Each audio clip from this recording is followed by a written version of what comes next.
Désormais, il est maire de Montfermeil. Il défend inlassablement la famille. Il est à l'initiative et il a des projets concrets liés à l'éducation dans sa ville de Montfermeil. Je vous demande d'accueillir Monsieur Xavier Lemoine. Merci, Monsieur Lemoine.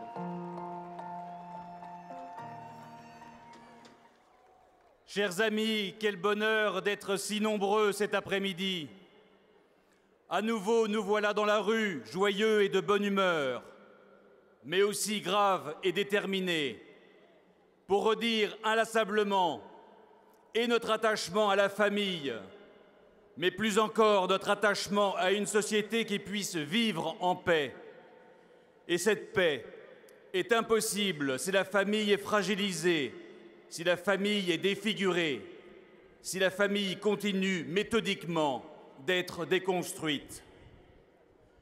Mais n'oublions pas surtout quel fut le fait générateur des toutes premières manifestations, la loi Taubira. Mais n'oublions pas surtout la réalité profonde de cette loi.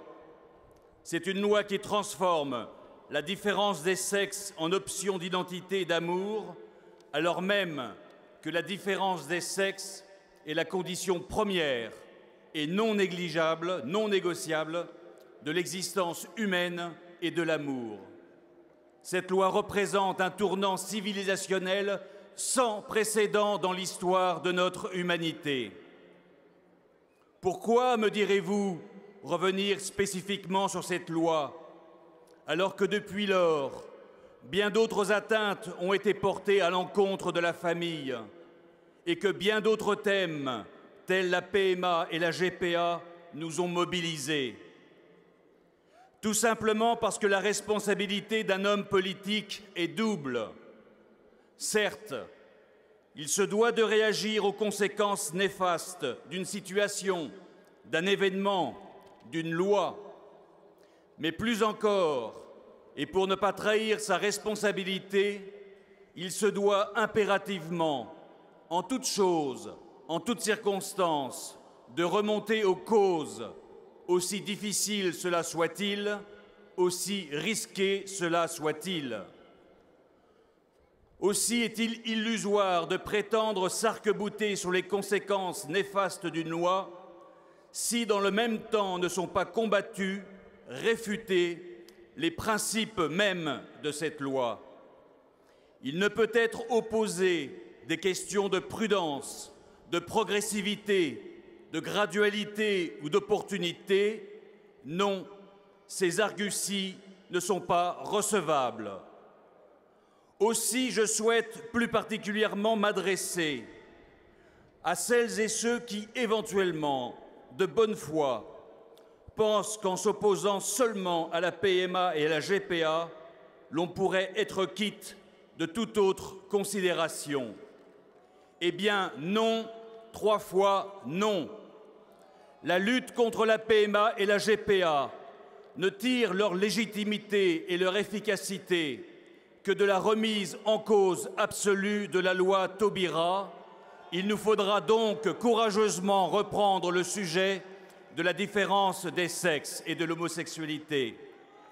Pour celles et ceux qui ne voudraient pas considérer les choses de cette manière, j'attire leur attention sur ce à quoi ils pourraient alors, à leur insu, contribuer.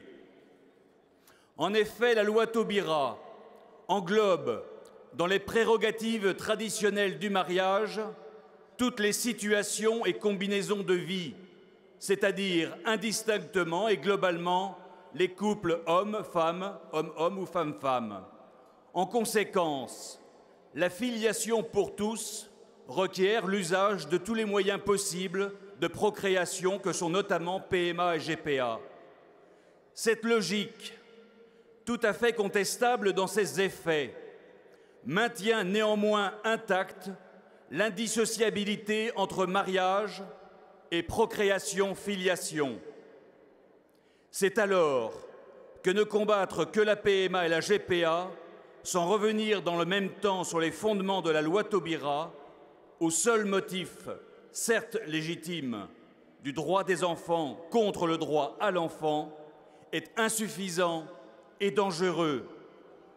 En effet, à l'intérieur de l'ensemble des bénéficiaires de l'actuel mariage pour tous, nous introduirions une discrimination, une restriction que pour certains d'entre eux, c'est-à-dire uniquement à l'encontre des personnes homosexuelles mariées.